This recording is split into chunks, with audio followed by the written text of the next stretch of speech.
Outra coisa, Caio, que tem muito aqui hoje é ansiedade em relação a ser salvo ou não.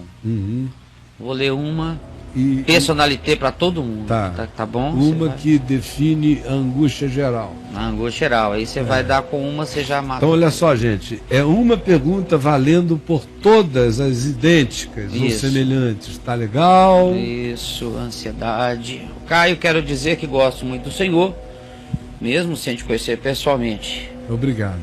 Enfim, eu sou ansioso pra caramba. Eu tenho certeza que eu fui salvo em 2008, sabe? Em 2008 ele foi salvo. Amém. Foi. Mas minha fé vive de altos e baixos e há temporadas que eu sinto que perdi a salvação. É temporada. sazonal. Cadê aquela montanha russa aí? Bota salvo aí. Hoje, mas não tô. Tem uma montanha russa ali. Pode ir botando enquanto o Braulio lê. E agora é uma dessas fases que eu tô passando. Você tem certeza que salvação não se perde, Caio? Né? Porque isso tira muito minha paz. É o pessoal da montanha-russa da salvação. Conhecia a plenitude de Deus. Eles estão salvos nesse momento, Caio. Aí eles estão, mas daqui a pouco eles não vão estar, né? Né? Vai virar de cabeça para baixo, eles vão perder a certeza da salvação. Né? Aí vão ficar com medo de perder a salvação, vão ficar com medo de cair da fé. Até aí estão salvos. Mas ninguém desiste, porque um dos nervosismos de crente é ter que viver essa angústia de montanha-russa, que é altamente viciante, sabia? Caio. Espiritualmente falando, tem crente viciado em estar salvo hoje e não estar salvo amanhã, em estar ora por cima, aí ora por baixo. Aí quando ele está lá em cima na vigília, aleluia, glória a Deus, louvado seja o Senhor, Deus, que eu estou aqui. De repente, meu amigo, ele vem. Aí ele assiste um filme que tem uma cena erótica, e na igreja dele dizem que isso aí é coisa de quem já se perverteu, e o Espírito Santo saiu correndo, que o Espírito Santo não pode chegar a ver uma cena como essa, afinal de contas Deus nunca viu nudez humana. E aí o cara fica naquela agonia danada, meu Deus, eu me perdi! Se masturbar então ali, aí danou. Aí queda ali. Aí perdeu. Acabou. Geral. Mas aí orou de novo, né? Aí começa a ficar melhor, começa a melhorar. Aí já agora se estabilizou um pouquinho, aí ele vem, tá seguro. Mas sempre tem variações, sempre tem mudanças. Aí o medo volta de novo. Porque as pessoas vivem baseadas no que sentem, igual a montanha-russa. Você vai aí para sentir.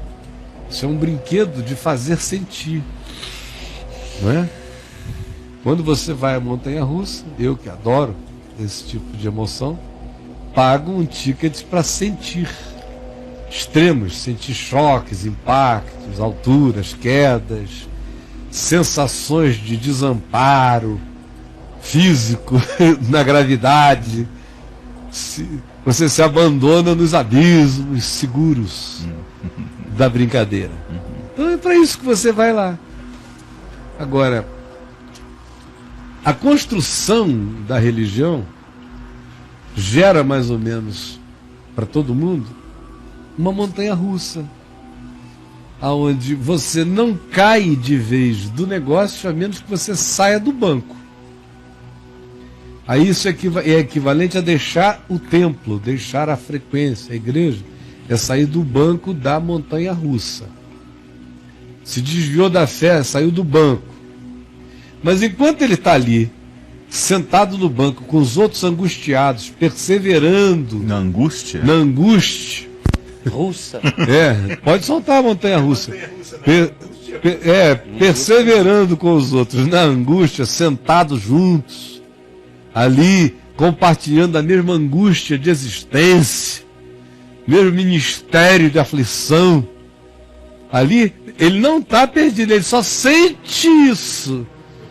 Eu posso perder, mas é aquela agonia. Às vezes eu me sinto perdido, eu não me sinto perdido. Você quer ver o cara se saber perdido? É ele sair do banco da montanha-russa eclesial. Aí ele está danado. Por enquanto, ele trata só na base do me sinto salvo, não me sinto salvo. Mas como eu não deixo a igreja, ou o templo, ou o meu banco, de jeito algum, é só uma sensação incômoda, mas que a gente vai levando porque afinal de contas a gente continua sentado junto com os demais aflitos no mesmo compartilhar de agonia dessa montanha-russa espiritual. Que vem de onde? Que vem do fato de que o justo no meio cristão não vive pela fé, vive pela emoção. Especialmente o justo que se fez pentecostal, ou neopentecostal, ou carismático, mais pela emoção ainda ele vive. Porque o que é o movimento pentecostal se não um movimento de culto à emoção, ao Pentecoste, ao descontrole, à língua de fogo, aquilo que aconteceu uma vez ou acontece de vez em quando, como um fenômeno coletivo, no pentecostalismo foi institucionalizado com o dever de acontecer todo dia. Todo dia tem que ter língua de fogo, gritaria, choro, tem que estar bêbado 9 horas da manhã para poder ser crente pentecostal. Então já tem uma excitação contratada no ambiente. A confissão de fé já explicita que para ser um bom pentecostal você tem que ser altamente emocional na sua manifestação de fé. Não sei quem é que fala em línguas de maneira não emocionada, quem é que participa de toda aquela orgia de carismas num ambiente pentecostal descontrolado, sem que fique totalmente provocado do ponto de vista das emoções.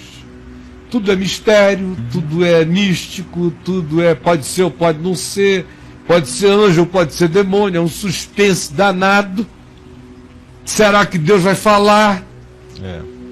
Será que ele vai falar coisa boa? Será que vai falar coisa ruim? Será que ele vai dizer que é para eu ficar com o cara ou para eu deixar o cara? Porque ninguém tem cabeça, ninguém tem pensamento, está tudo na boca de um outro, tudo decidido fora, ninguém tem pensamento, ninguém diz isso é o que eu quero, isso é que eu gosto, isso é que eu escolho, é assim que o Evangelho ensina, estou convicto disso. Não é o pastor que te dá a convicção de nada, é a palavra que te dá a convicção, mas lá não. Lá é o profeta, é o pastor, é o sistema, é a doutrina. Então, nesses ambientes, que é o ambiente de 90% do pessoal que está aqui com a gente, ou da educação da maioria dos que estão aqui com a gente, a psicologia que prevalece é essa da instabilidade emocional. Então, Deus também, no mundo pentecostal, só está presente se você sentir Deus. Até quando o cara vai falar alguma coisa e dizer, eu senti de Deus. Tem que sentir de Deus. Tem que ser uma sensação. Estou sentindo no coração. Toda vez que um cara covarde não tem coragem de dizer o que ele pensa no ambiente desse, ele também diz que está sentindo no coração, que já dá uma disfarçada. Fica todo mundo sem poder contestar de cara. Tem que pelo menos contestar com muita cautela. Porque esse sentir no coração coloca já tipo Deus no meio da história. Então vá com calma com respeito à minha opinião. Porque eu senti no coração. Isenta ele, né? Tem um culto de subjetividade, um culto à subjetividade, sempre. Então tudo é subjetivo, tudo é existencial, tudo é emocional. Agora, a fé não é emocional, não é existencial, não é nada disso. A fé é certeza. Simples, com emoção, sem emoção. É uma convicção. Com alegria ou sem alegria. Circunstancializadamente amparada ou não. Ou não. Ou não, porque ela é a certeza de coisas que se esperam, então ela não tem amparo na circunstancialidade. Ela se ampara no que não chegou. Tem uma frase sua linda que explica isso. Que não há o caminho do discípulo sem a jornada do abandono, que é quando a gente aprende a amar a Deus por nada. Por nada. Precisa ter emoção, a emoção foi embora, a saúde foi embora, a saúde espiritual foi embora, você olha para dentro de você, se você se vê cheio de pecado, você se vê cheio de más escolhas, o teu mundo parece que está acabando, mas nada nem ninguém tira de você o saber que você está salvo por a mão de quem te amou um dia. Amém. Não tem dessa. Já aconteceu. Está consumado. Então, só para a gente concluir. Ele é o final dele? Quero. Ele fala assim: por que isso tira muito minha paz, Caio? Eu conheci a plenitude de Deus em 2008. mas não consegui me manter nela como devia. Quero muito voltar a ela sem ter que passar pelo filtro da religião. Mas isso é outro assunto. Bom. Como posso sei se perdi? Como posso saber, né? Se perdi ou não a salvação e que ainda tem chances para mim, cara. Eu estou fazendo tudo aqui para não perder o fio da meada do que eu estava falando, porque eu já sabia tudo que você ia ler aí, eu já estava respondendo, era isso aí. Desculpa, cara. Não. Então, meu amigo, como nesse ambiente que você se converteu em 2008, tudo que existe é só a emoção, a montanha-russa, você foi educado nessa emocionalidade. Você está perguntando como? É o que eu estou tentando responder. Como? Estava respondendo, ande pela fé. A fé, certeza de coisas que se esperam, convicção de fatos que se não veem. Portanto, ela não se ampara na circunstancialização, não é no que eu estou sentindo, não é na minha emoção. Ela não tem a ver com o que eu realizo, ela tem a ver com o que eu creio que foi feito, que foi consumado. Eu tenho fé no que está feito. Eu não tenho fé no que será. Entendeu? Eu só tenho fé no que será porque eu obtive fé no que foi feito. O que foi feito? Eu fui perdoado de graça. Está feito. Está consumado. Eu tenho fé nisso, olha. A capirotada inteira sabe. O Caio pode não crer em mais nada, mas nisso ele sabe que o sangue de Jesus pegou ele, lavou ele, não tem demônio que pegue nele. Aquele cara não presta pra nada, mas ele crê nisso. A capirotada toda sabe disso. Que o meu negócio é Jesus. E eu só sou de Jesus porque Jesus é bom, porque eu não presto para ele. Mas ele é tão misericordioso que ele fez a porta larga o suficiente para eu passar. E eu entrei na graça dele. E não tem dúvida. Isso está feito. Ora, porque eu sei que isso está feito, que eu estou salvo. Eu estou salvo, com salvação eterna. Porque eu fui salvo antes de eu ser criado. Todos nós, os que cremos, recebemos o privilégio da luz que nos diz que o Cordeiro de Deus, o sacrifício de Deus, a misericórdia de Deus já tinha sido jogada, como fala a primeira de Deus, antes de criar qualquer um ou qualquer coisa em nosso favor. Estava feito. Estou seguro no que está feito, no que está consumado. E quando se diz que ele é o Cordeiro de Deus que tira o pecado do mundo, tira os pecados de ontem, de hoje e de amanhã. A expressão grega define isso, é ato contínuo, fez de uma vez e para sempre. Está feito. Porque está feito, eu posso crer no amanhã, como diz a música.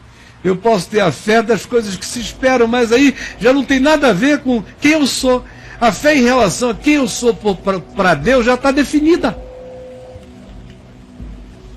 Essa está definida. Eu sei quem eu sou para Deus. Eu pratico a fé hoje, todo dia, em relação ao que eu tenho que ser para os homens. Minhas práticas de fé todas têm a ver com o que eu devo ser para os homens. Porque eu já sei quem eu sou para Deus e está feito, e ninguém vai mudar. Quem eu sou para Deus está feito, acabado e consumado. E você também. Está feito, acabado e consumado em Cristo. E ninguém vai mudar. Das minhas mãos ninguém o arrancará de Jesus. Nem eu o lançarei fora. Ninguém o tirará das minhas mãos. Ninguém o arrebatará das minhas mãos. Que lindo está isso, feito. né? Que segurança. Segurança. Então a minha fé hoje é para saber como eu me relaciono com o Braulio, com você, com meus filhos, com os meus amigos, com as pessoas, com a vida. Tem uma certa dimensão de fé para mim que está consumada mesmo. Deus é melhor que nós. Eu salvaria um filho meu que está afogando, ele não vai me salvar. Claro. Uma vez eu falei para uma pessoa que estava numa condição dessa, né, que estava em dúvida sobre isso, eu falei assim, imagina você tem 2 filhos gêmeos de 3 anos de idade. Aí você tem uma piscina na sua casa e você fala para os dois, olha, não pule na piscina, que o dia que você pular você vai morrer. Aí nisso um é obediente, não pula, mas o Peraltinha pega e pula. Aí você chega perto da piscina e aponta para ele se afogando e diz assim, agora você vai morrer porque eu lhe disse que o dia que você pulasse, você morreria. Então agora você vai morrer para ver como é que é, tá bom, meu filho? Ora, se eu não deixo o meu filho morrer porque ele é Peralta... Aí chega lá o teólogo dessa circunstância e explica a circunstância e diz, mas é que o pai não poderia de maneira alguma relativizar a decisão soberana da sua palavra e agir com misericórdia e salvar o seu filho. Aí começa a falar de Deus assim, e na cabeça das pessoas vão criando demônios, monstros. Aí o cara chega e diz ali para mim que foi crente e agora é ateu. Eu digo, não, graças a Deus. Você cria do diabo e agora você não está crendo em nada. Melhorou. Pode ser que entre Deus agora, entre graça divina. Antes te descreveram o diabo com o nome de Deus, você creu um tempo até que não suportou. Um bom sinal. Sinal de que você é melhor do que Deus. Esse Deus aí? Um bom sinal. Um cara que não aguenta esse Deus é um bom sinal. Um cara que diz, olha, Deus, para esse Deus que é o diabo, descrito pelo pessoal, um cara que chega para esse Deus que é o diabo, apelidado de Deus, e diz para mim não dá, na mesma hora virou meu irmão. Só por dizer que com o diabo não dá, já está em meu favor. Eu já digo, vem cá, mano. Não é contra mim, né? Já tá do meu lado. Já tá nesse time de cá, meu companheiro. Agora é dura quando te chama de irmão e fica fazendo salameleque para um Baal que ele chama de Jesus. Para um Baal Genésios que ele chama de Pai, de Altíssimo Deus. Aí não dá. Aí não dá para ter comunhão. É mais fácil ter com o ateu que desistiu do falso Deus do que ter com aquele que se diz teu irmão de Jesus e que te descreve um Jesus que é o diabo em pessoa. Tô fora. Fora. Caião, essa história da salvação aí, você conhece minha história, vou fazer uma pergunta para você, minha. Por que eu nunca pensei nisso, cara? Porque ninguém plantou. Por que esse negócio nunca me estressou, bro? Porque você nunca esteve dentro de igreja. Se você estivesse, você teria chegado aqui estressadíssimo com aqueles pecadinhos todos que você vinha cometendo ali, os delitozinhos braulianos. Devaneios. Seus devaneios braulianos. Ia chegar aqui, meu Deus, inferno. Ora por mim porque eu estou oprimido. É que você veio da casa da sua mãe, então na casa da sua mãe não teve essa doutrinação. Na casa da minha mãe o pessoal vai pro céu, cara. Por que na Índia ninguém tem esses conflitos? Porque isso é um conflito de crente protestante. Por que você chega em alguns lugares onde o cara não tem esse conflito? Porque isso não é massacrado na cabeça dele todo dia, como uma doutrina que decide quem você é na existência. Isso é mais sério do que se você tem pinto ou não tem pinto. Se você é homem ou mulher. Se você é heterossexual ou homossexual, é brincadeira perto dessa história de decidir se eu estou salvo ou não estou salvo porque eu vi um filme. Eu estou salvo ou não estou salvo porque não frequentei algo. Estou salvo ou não estou salvo porque saí na bronha ali, saiu na mão, perdeu a salvação. Meu Deus, qual é a cabeça que suporta um negócio desse? Que relação é possível você ter? Você não consegue ter relação com um pai que seja assim, quanto mais com Deus que seja assim. Como é que os meus filhos não conseguiriam ter relação comigo se eu fosse assim? Se não sabe se o papai hoje está meu pai ou não está meu pai. Será que o papai amanheceu meu pai? Porque eu falei uma besteira aqui que meu pai não gosta de ouvir. Será que ele amanheceu meu pai? Não, eu vou ter que me fazer filho do meu pai hoje, dia 10. Aí, quem sabe, ele dorme meu filho hoje à noite. Mas ele amanheceu meu bastardo. Quem suporta isso com um pai e transfere isso para Deus? Agora, para Deus, qual é o argumento religioso? O argumento é o seguinte, tem gente ali dizendo o seguinte, Macai, Você é só um pecador safado, um pai safado, tem mais é que ser generoso com seu filho, mas Deus é santo! Santo, então escreveu, não leu, o pau comeu. Ele não se fez Ora, pecado. meu querido, é justamente porque Deus é maior do que eu, é que ele tem que ser melhor do que eu. Você está entendendo? Se eu que sou mal, Jesus disse, sei dar boas dádivas, ele que é bom. A lógica de Jesus foi, se vocês ruins fazem coisas boas, ele que é bom não vai fazer o quê? Então, pelo menos pense com a mente de Cristo para não blasfemar de Deus. Blasfema-se demais de Deus. Porque não se pensa com a lógica do Evangelho sobre a vida. Mas e aí, Bruno? Já falamos muito. Salvos para sempre? Impossível. Aí ele vai de Hebreus 6.5 até Hebreus... Ele fez a coletânea 4. sistemática. Isso, Hebreus 6 de 4 até 6. Sistemática, olha só, 4 a 6, aí ele não leu Hebreus, qual é? 6? Hebreus 6, olha só. verso 4 Olha 6. só o que é a prova da leitura bíblica diabólica. A palavra é diabólica, não é danosa. Não é infeliz, eu estou dizendo que você lê a Bíblia diabolicamente. Está vendo? Diabolicamente. Cara. Cita o texto. Satanás também. A chave hermenêutica dele é o diabo. Não, Satanás não citou. Salmo 91 sim, para Jesus, uma Salmo interpretação 91. errada, fora do contexto. 6, 4. Hebreus 6. Eu conheço de qual o texto. Posso soltar esse texto em punch para ele, de tão de cor está dentro de mim. Eu suo esse texto. Solta em punhos para ele. E do que quiser. Posso oferecer em cera também de ouvido.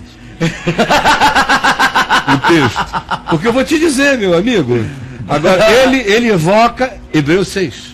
Hebreus 6, versos 4, 5 e 6. Olha só o que a leitura seletiva... Salvos para sempre, impossível. A leitura seletiva da Escritura produz na cabeça de um cara. Verso 4. Verso 4. É impossível, pois... Esse pois é um evocativo do contexto antecedente. Né?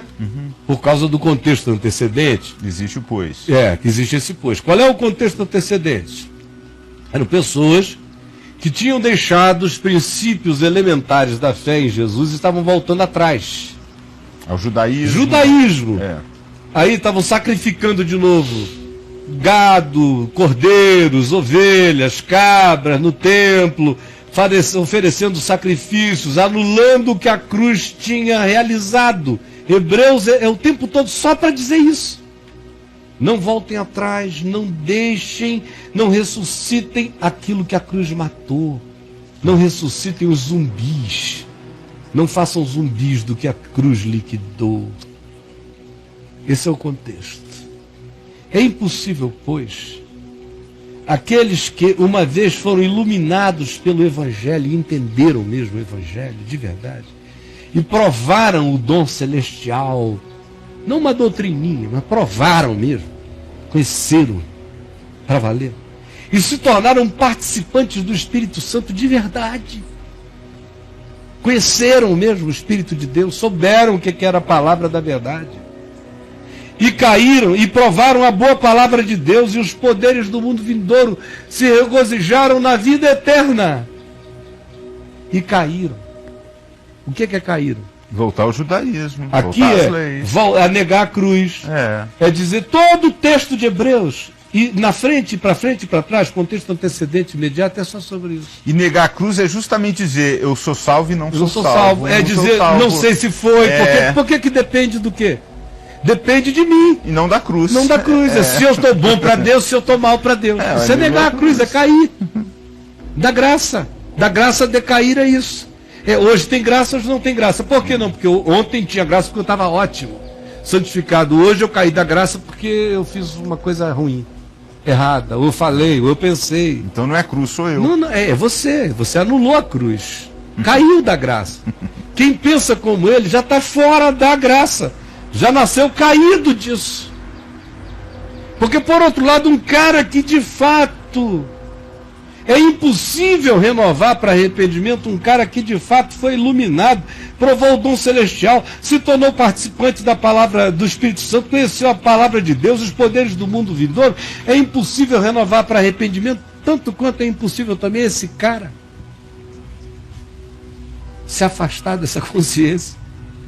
Ele aceita a barganha, mas fica preso nela. Ele não se afasta dessa consciência, ele não vai se afastar dessa consciência. Ele pode até está pecando no pecado que esse cara aqui acha que é o pecado que joga você para fora de tudo. Se masturbou, tropeçou sexualmente em alguma besteira. Bebeu um vinho, alguma coisa. São os camelos desse pessoal que coa com os mosquitos. Isso é que eles não deixam passar. Nisso aqui, esse cara aqui não estava cometendo nada de errado, não. Ele estava cometendo, era na atitude dele, de ir negando o que Jesus já tinha realizado. Isso. E era a autossantificação, é o oposto, é a exaltação do cara que faz ele cair. É dizer, eu vou me santificar, eu vou levar o meu sacrifício, eu vou completar o que o Cordeiro fez na cruz, fazendo também minha oferenda de pombinhos no templo de Jerusalém. Eu vou também completar o que Jesus fez, trazendo mais isso como oferência. Isso é que é cair da graça, é relativizar a graça. Seja fazendo adições, seja fazendo decréscimos e subtrações a ela. E eles não entenderam nunca. E o diabo cega o entendimento e o cara faz uma leitura diabólica da Escritura. Sim, esses que caíram, é impossível outra vez renová-los para arrependimento, porque quem tem toda essa consciência e age contra essa consciência, agiu por um delito satânico, cara. Ou seja, o sujeito tem que virar Satanás para poder conseguir essa façanha aqui. Deixa eu dar um exemplo, cara. Claro. Alguém chegar, a gente sabe que a gente está aperto financeiro aqui. Uhum. Alguém chega para você e te dá $1 milhão para você doutrinar conforme a doutrina dele e dizer que é certa, e você recebe. Uhum. Aí você está negando a tua fé. Uhum. Você está caindo dessa graça. Não adulterei porque com você ninguém, vendeu. Com ninguém, mas você vendeu por dinheiro a tua fé. Isso aí é um repasto de primogenitura aludido aqui em Hebreus 11, quando se fala de Esaú. Eu estou falando de uma coisa ainda mais radical, que não tem nem a barganha disso. Não, né? Não, fui só eu, com a minha consciência, depois de saber disso tudo, por alguma conveniência particular, ou por uma raiva. Imagina só, que se eu fosse um cara entregue à raiva e à ira e ao ódio e à vingança, e um dia eu visse um sujeito como Macedo se converter de verdade, ficar cheio do Espírito Santo, pregando o Evangelho com graça de Deus, e porque eu durante anos fui perseguido por eles já fizeram perseguições horrorosas. Eu não quero aqui mencionar nomes não, mas práticas. Deixa para lá. Práticas. Não foi vernacular, nem oral, não. Prática de estimular autoridades a quererem me pegar de qualquer jeito. Eu tenho histórias e histórias para contar, deixa para lá. E em mim não tem nada. Mas vamos supor que eu fosse esse bicho ruim no coração, ele se convertesse, e eu, por causa de quem ele foi, ou do que ele fez para mim, ou de quem eu me tornei, por causa dele, ou alguma coisa assim, o que não é o caso, mas vamos supor que fosse, eu no meu coração dissesse, não, isso aí não é obra de Deus, não. O cara falando tudo certo, ensinando tudo certo, fazendo tudo certo, pregando tudo certo, cheio de fervor e amor no coração, e eu dizendo as mesmas coisas que eu digo hoje das loucuras que ele faz. Sabendo, todavia, que era genuíno agora o que estava acontecendo com ele. Só para destruí-lo também. Meu só amigo, dar eu estaria pecando contra o Espírito Santo se eu fizesse isso. Nossa, cara. Eu estaria. Em mim seria. Nossa. Porque eu estou falando de um homem que sabe, que viu, que discerne e que está deliberadamente dizendo que o que está acontecendo de Deus na vida de um ser humano não é obra de Deus, é obra do demônio. Sendo que isso, consciente e lucidamente, por vingança e raiva. Isso é pecar contra o Espírito Santo. Quem for capaz de fazer isso, então é capaz de se enquadrar aqui. Com essa lucidez, com essa consciência. Graças a Deus, a maioria não é. Por isso entra aqui como uma advertência. É impossível renová-los para arrependimento, visto que, de novo, estão crucificando para si mesmos o Filho de Deus e expondo-o à ignomínia. Estão tramando contra a cruz, erguendo-a de novo, estão se tornando Judas espirituais do processo existencial outra vez. Estão entregando Jesus à religião, aos sacerdotes, aos exatores, estão voltando atrás, estão dizendo não valeu de nada, em vão foi o sangue da aliança. Porque a terra tem que ler, tem que continuar lendo, amigo.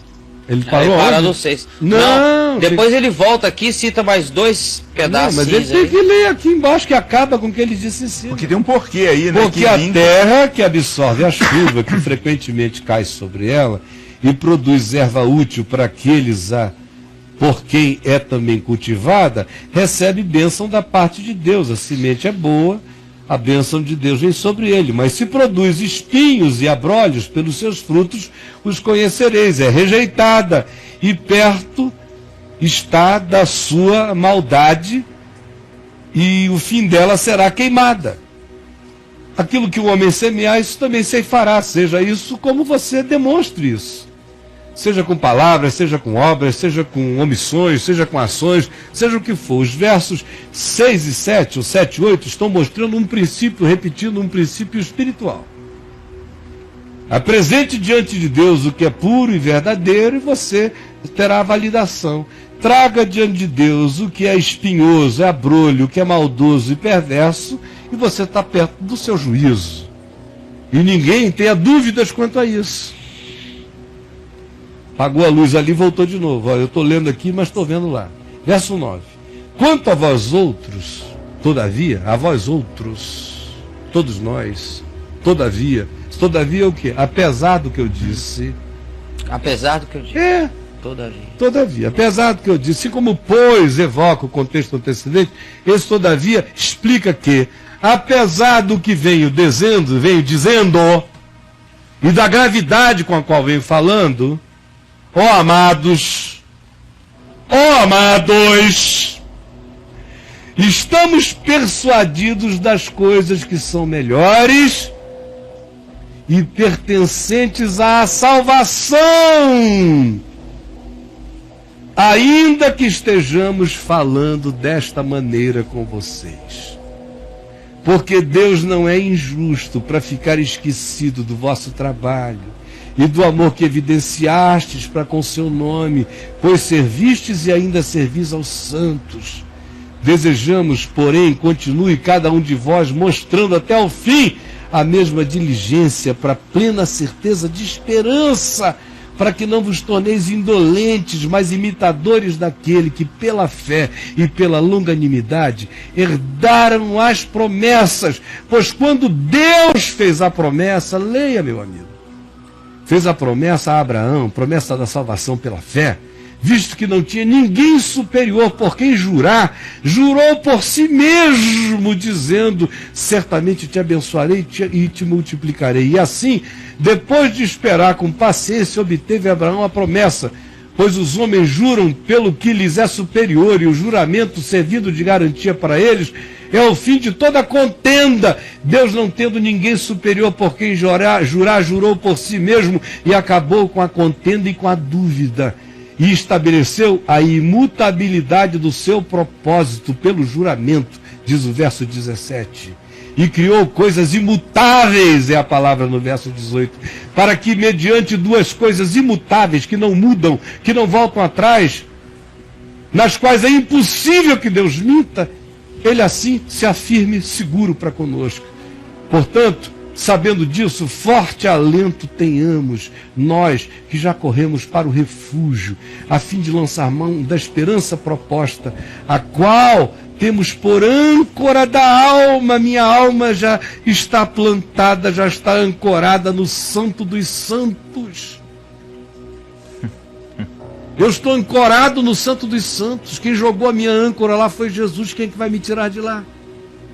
Essa esperança proposta de salvação se tornou a âncora da nossa alma, segura e firme, e que penetra além do véu. Amém. Penetra além do véu, aonde Jesus, como precursor que está lá. Entrou por nós, entrou por mim, garante minha presença. Eu estou neste lugar para além dos véus em Cristo, tendo se tornado sumo sacerdote para sempre, segundo a ordem de Melquisedeque. Aí o cara vem me dizer que esse é um texto que relativiza a segurança, quando ele é um texto que afirma a segurança para quem não cai na graça, para quem não volta atrás, para quem não barganha com a cruz de Cristo. Tem a segurança total, ninguém te arrancará das mãos dele. Agora, se quiser voltar para sacrifícios de bodes e de touros, se quiser ir para lá, para sua mandinga religiosa, para a sua justiça própria, salve-se você a si mesmo. É o que Paulo diz em Romanos, é o que a lei diz em Levítico, Êxodo, Deuteronômio. Quem quiser se salvar pela lei pode, só tem que ser perfeito, por dentro e por fora. Quem quiser se salvar pela lei pode, só tem que conseguir agradar a Deus por dentro e por fora. A verdade absoluta, a santidade absoluta tem que ser toda satisfeita. E aí está tudo bem com você consegue?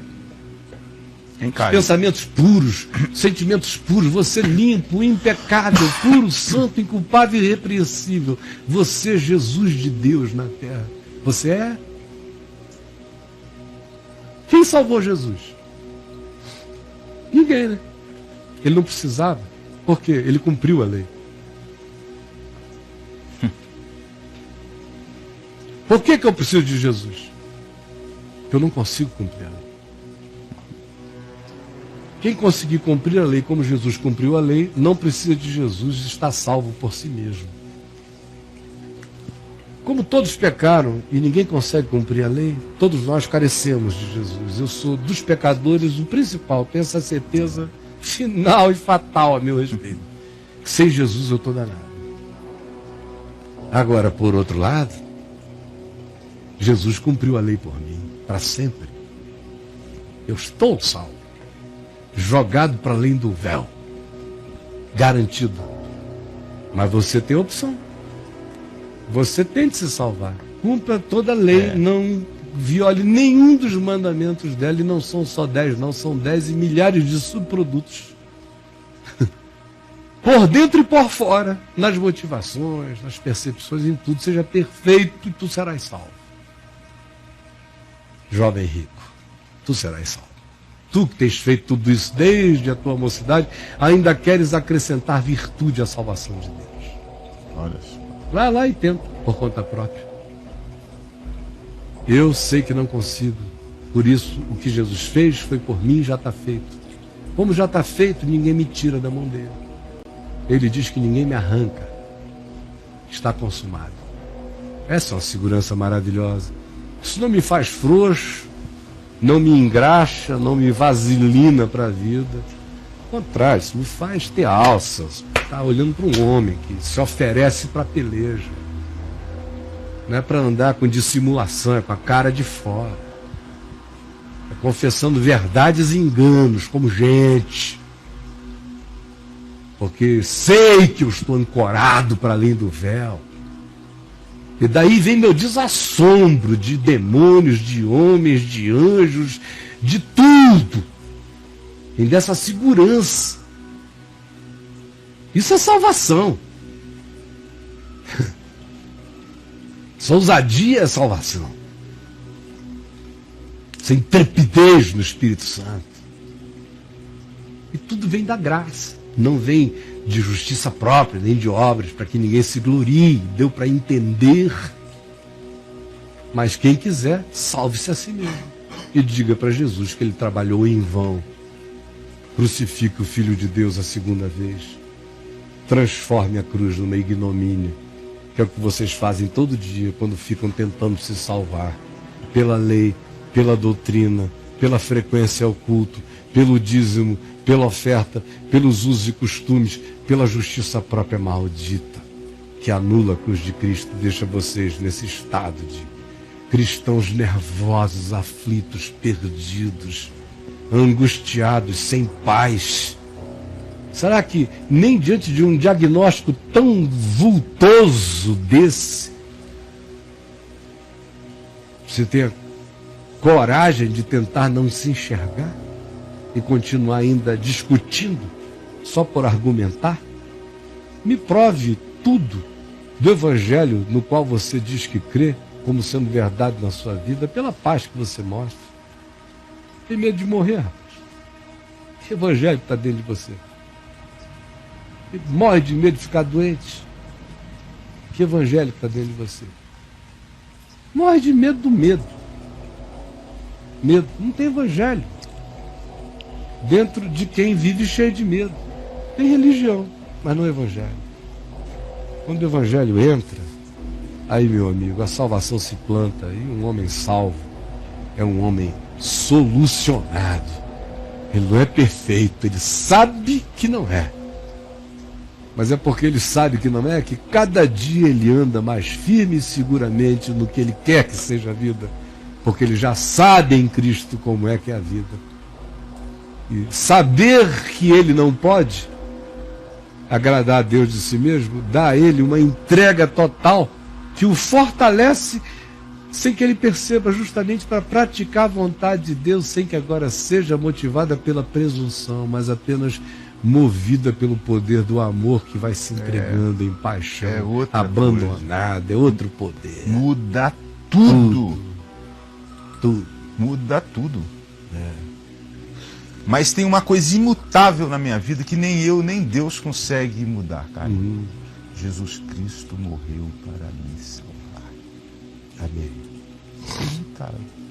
Eu não mudo isso. Se eu errei, não errei. Se eu pequei, não pequei. Ele morreu, acabou. E está feito e consumado, né? Tá feito. Já foi. E isso que faz a grande mudança, né? Porque o que transforma é o coração. Não é mais o que eu faço, o que eu deixo de fazer, é o que eu sinto com relação ao próximo. Porque com relação a Deus já está tudo resolvido.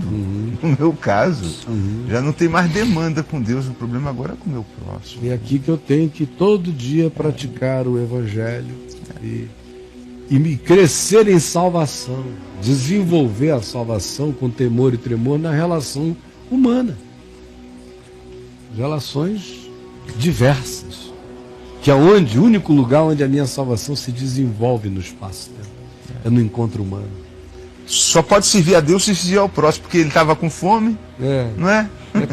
A lógica explica aí pra gente. A lógica dele é sempre essa. E aí, brother? Como é que a pessoa não consegue entender isso? Ele não entendeu ainda? Não sei. Será que é porque é muito mais fácil? Porque é tão fácil isso aí. É apavorantemente fácil, isso descomplica tanto que o cara entra em crise.